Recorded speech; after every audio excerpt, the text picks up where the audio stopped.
শেখ হাসিনাকে দেশে ফেরানোর বিষয়েও অন্তর্বর্তী সরকারের পক্ষ থেকে নানা সময়ে মন্তব্য করতে দেখা গেছে। তবে সম্প্রতি সামাজিক মাধ্যমে ছড়িয়ে পড়েছে সাইমা ওয়াজেদ পুতুলের একটি ভিডিও। দাবি করা হচ্ছে 1 মাসের মধ্যেই দেশে ফিরবেন শেখ হাসিনা। গত বছরের 5 আগস্ট ছাত্র জনতার অভ্যুত্থানের মুখে ভারতে আশ্রয় নেন শেখ হাসিনা। তবে নানা সময়ে সামাজিক মাধ্যমে ভাইরাল হয়েছে সাবেক এই প্রধানমন্ত্রীর কল রেকর্ড। সামাজিক মাধ্যমে ছড়িয়ে পড়া ভিডিওটির শিরোনাম 1 মাসের মধ্যে আমার মা বাংলাদেশে আপনাদের মাঝে ফিরে আসবে।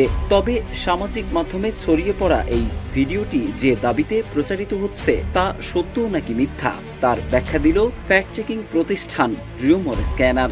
অনুসন্ধানে বিশ্ব স্বাস্থ্য সংস্থার দক্ষিণ পূর্ব এশিয়া অঞ্চলের ইউটিউব চ্যানেলে গত 28 April a month after the Myanmar earthquakes শীর্ষক ক্যাপশনে আপলোডকৃত একটি ভিডিও খুঁজে পায় রিউমার স্ক্যানার। উক্ত ভিডিওর সঙ্গে প্রচারিত ভিডিওর মিল রয়েছে।